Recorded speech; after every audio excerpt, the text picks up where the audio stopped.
Well, I think what put the capstone on was the last month of this presidential election. I think what happened was that Baron Trump got the ear of Trump and knew the podcast world, and Trump, being very entrepreneurial and a risk taker, decided to pay attention. Yeah.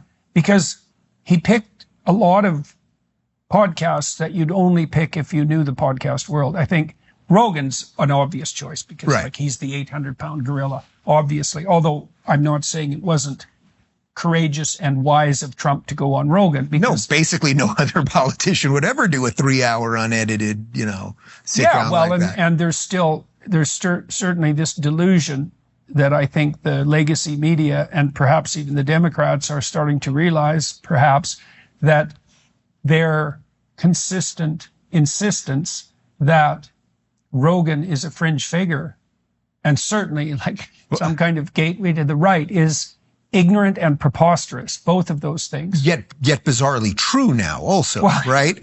Right? Like but the thing is... It shouldn't be. He's a gateway to... It's a very strange version of the right. Well, that's what they used to say about me. Because I left the left, but wait a minute, this guy's gay, he's still liberal, mostly pro-choice, like we could do the whole laundry list of things, but that I was just willing to talk to people. So then suddenly I'm talking to you, and then I was like, I'll talk to Shapiro. I'll talk to Glenn Beck. That's a scary guy. He's a crazy right-winger. I'll talk to Larry Elder, et cetera, et cetera. So then that's what people used to say to me all the time. You're the gateway drug. The funny thing about Rogan is if you see what the media is doing with him now is the mainstream media is going, why is it that we don't have our own Rogan? Well, you idiots, you had him. Yeah, no. You had him. Well, you refused to talk about it, and you tried to get him kicked off. Yeah. You tried to get him kicked off Spotify.